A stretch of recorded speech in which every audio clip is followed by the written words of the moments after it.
This is getting tiresome. Arsenal go to the San Siro in a Champions League game, a quite intense game, and they lose the game 1-0, making it back-to-back 1-0 losses away from home. First at St. James's Park and now against Inter. And the first things first is when you look at the results Arsenal have had in the last 5 games, it's just nowhere near good enough. Since the international break, since coming back from the international break, Arsenal have been a shell of the side that we saw going into the international break. We won 2 games, drawn 1 game, and lost 3 games. Simply not good enough. Outside of the Preston game, last time we scored in an away game was against Manchester City. Arsenal have just not been good enough, especially away from home. And these performances, you got to start questioning, like, when is it going to change? Now, I did say in my previous video after the Newcastle game that it's not time to panic. People were calling for Arteta's head. They were saying Arteta needs to leave. They're saying basically this player unit is never going to be good enough. It needs to be scrapped. We need to go spend £500 million in January, saying all of these ludicrous stuff. And I was just saying, like, we don't need to panic yet, right? It was one very, very poor performance against Newcastle,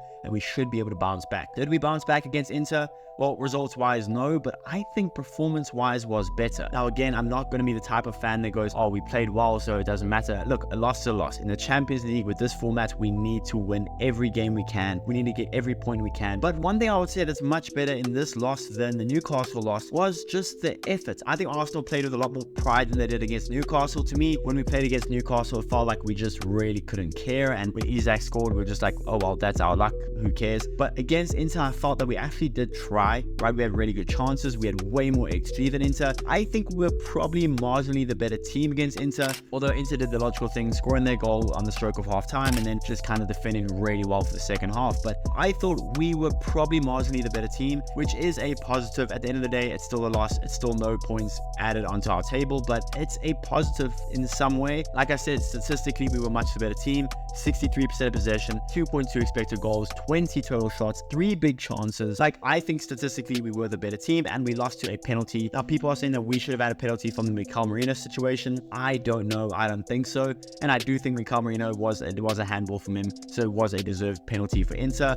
I just think right now we can't keep latching onto all these decisions the referees make. We have to start holding ourselves accountable. Even if you look at football's momentum from the game, we were the better team. Now, I don't think it was that much, but I think marginally it's fair to say that we were the better team, but there was definitely some huge issues. I think a huge issue I'm seeing quite consistently brought up, and maybe rightfully so, was just Trossard. Trossard at the 10 is just really not making it work, which is crazy because I made a video about maybe a month ago, 3 weeks ago, whatever it was, saying Trossard at the 10 is looking really good because there's really good interchange with Havertz. He's able to drift out wide really well. I thought Trossard in the 10 for the most part looks pretty good, but it's getting to the point where I think teams are able to pick up Trossard a lot easier than they are with guys like Odegaard and even Wanyeri. So I don't think Trossard is actually meant to be in the 10. He was a good stopgap for the moment, but I think we're getting to the point where if Odegaard's not starting against Chelsea, I'd rather have Wanyeri start against Chelsea in the 10. And if you guys know anything about me, you'd know that's a big statement because I'm all for making Wanyeri ease his way into the first team. But yeah, listen, it's another loss. 3 losses in our last 6 games. Not good enough. Thankfully, international break is coming up after this Chelsea game, which I think is perfectly timed.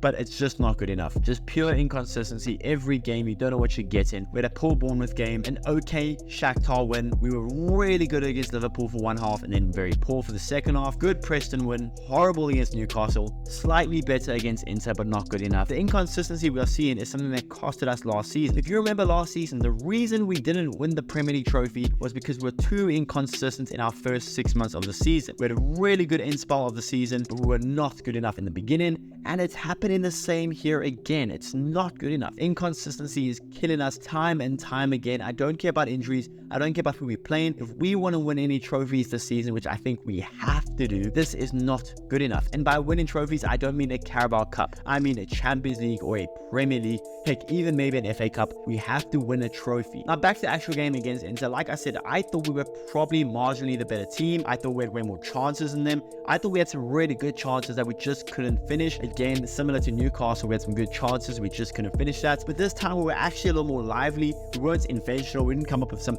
crazy new ideas. We didn't have some crazy precise pass like we would if Odegaard was in the pitch. But I still thought we were the better team, especially offensively. Now, why Wanyeri was only brought on for 10 minutes towards the end of the game, I have no idea. Heck, why Odegaard was brought on for 5 minutes, I have no idea. If you're trying to ease Odegaard back in, well then give him at least 15 minutes. And if he's not fit enough to play 15 minutes, maybe he should just sit on the bench and Wanyeri should get more game time. Also, I thought maybe this would be a good game for Zinchenko to come into the midfield and potentially help out where he could. Look, I'm all for making sure that even when he does not get rushed into the first team, but with Odegaard being out, with us having our creative issues that we've had since Odegaard's been out, you would think the more we struggle, the more Winieri would get more game time. I thought this would be a perfect game for him, and we saw in his little cameo that he was really, really good. Don't know why he wasn't brought on earlier. I will say though, that shot that Winieri took at the end, probably would have liked him to slip a pass maybe to Martinelli instead, but he scored bangers before, so I allow it. And now another also common theme I'm seeing from a lot of Arsenal fans is saying, we're actually playing well, but this is exactly why we needed a striker. Now, if you guys have watched my channel for a while, you'll know I've always been that we didn't need a striker. And I thought the beginning part of the season kind of proved that. Havertz was on fire scoring goals, and we were winning tons of games. Like, we didn't look like we needed a striker. And I'm going to say, I still don't think we need a striker. Now, I'm going to leave this topic for tomorrow's video because it's actually a deep topic we need to talk about, but I don't think the striker issue is an issue at all. I thought Havertz was pretty good against Inter. He could have maybe done better with his chances, but I thought he was pretty good. He even had a nice little cross / shot, whatever you want to say. It almost went into the back of the net. Look, at the end of the day, we were better than against Newcastle, but if we want to win a trophy, as in a real trophy, a Champions League or Premier League, this isn't the type of performance you need to have, especially when you're struggling. We needed to bounce back against Inter. We haven't. Now we have Chelsea, and we need to bounce back in Stamford Bridge. It's going to be difficult, but we have no choice. We have to bounce back. If we want to even keep the slightest hope of us competing for the Premier League, this is a game against Chelsea we just have to win. And then it's international break. Hopefully we can reset. Players can actually fully recover from injuries and just hopefully not even go out for international break if they don't need to. And then we can come back stronger for one of the key stretches of the season during the December run. At the end of the day, it is what it is. Would have loved to win. Would have loved a better performance, but those efforts, just not enough quality. It is what it is. Please be sure to smash the like button, subscribe if you guys haven't already, and I'll see you guys in the next one.